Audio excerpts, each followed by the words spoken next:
আমি একটু নেড়ে নেব। আর এই যে লাল লাল হয়ে গিয়েছে আলু ভাজাগুলো।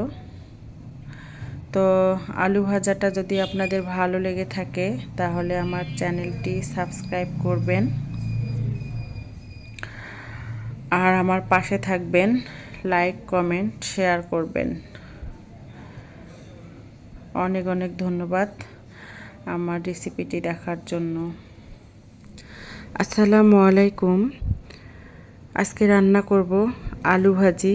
তো এখানে আমি বিলেতি আলু নিয়েছি ছোট সাইজের, আর এই আলু ভাজিটা ছোট সাইজের আলু দিয়ে ভালো হয়। আর কেটে নিয়েছি পেঁয়াজ, রসুন আর কাঁচামরিচ। তো আমি একটা ফ্রাই প্যান বসিয়ে দিয়েছি, আর ফ্রাই প্যানে দিয়ে দিয়েছি পরিমাণ মতো তেল।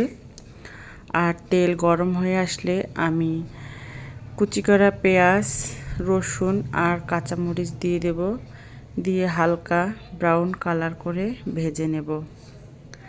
আর এই আলু ভাজিটা কিন্তু খেতে অসম্ভব মজা হয়, বিশেষ করে এই দেশি আলু দিয়ে ভাজি করলে। তো আমি পেঁয়াজ, রসুন, কাঁচামরিচ হালকা ব্রাউন কালার করে ভেজে নেওয়া হয়ে গেছে। এখন আমি আলুগুলো দিয়ে দিয়েছি, আর দিয়ে দিলাম সামান্য পরিমাণে হলুদ আর পরিমাণ মতো লবণ দিয়ে আমি ভালোভাবে নেড়ে নিচ্ছি। নেড়ে নেওয়ার পর আমি ঢেকে দেব, আর চুলার আঁচটা কমিয়ে রাখবো, মানে যাতে তাপ খুব অল্প পরিমাণে লাগে এবং আলুগুলো খুব সুন্দরভাবে ভাজা হয়ে যায়। তো আমি আবারও ঢাকনা তুলে নেব। ঢাকনা তুলে নিয়ে আলুগুলো আবার ভালোভাবে নেড়ে নেব, যাতে সবগুলো আলু ভালোভাবে সিদ্ধ হয়ে যায়। আর এই আলু ভাজিটা কিন্তু এভাবেই করতে হয়, অন্য কোনো মশলা ইউজ করতে হয় না। শুধু পেঁয়াজ, রসুন, কাঁচামরিচ আর নামানোর আগে একটু জিরার গুঁড়ো। তো আমি আবারও ঢেকে দিয়েছিলাম। ঢেকে দেওয়ার পরে আমি আবারও ঢাকনা তুলে নিয়েছি, তুলে আবারও নেড়ে দিচ্ছি। তো আলুটা সিদ্ধ হয়ে গিয়েছে।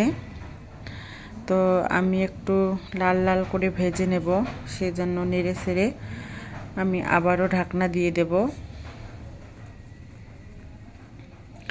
আর এই আলু ভাজিটা কিন্তু রুটি পরোটার সাথে খাওয়া যায়, আর গরম ভাত দিয়ে তো আরও খেতে খুবই ভালো লাগে, আর সাথে যদি থাকে ডাল। তো আমি আবারও ঢাকনা তুলে নিয়েছি, তুলে নিয়ে আবারও নেড়ে চেড়ে দিচ্ছি। তো আলু ভাজাটা আমার হয়ে যাচ্ছে।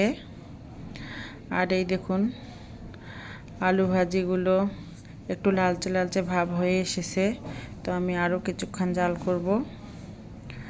তো এই দেখুন আলু ভাজা হয়ে গেছে, আর আমি উপর দিয়ে ছিটিয়ে দিচ্ছি ভাজা জিরের গুঁড়ো দিয়ে আমি একটু নেড়ে নেব। আর এই যে লাল লাল হয়ে গিয়েছে আলু ভাজাগুলো। তো আলু ভাজাটা যদি আপনাদের ভালো লেগে থাকে তাহলে আমার চ্যানেলটি সাবস্ক্রাইব করবেন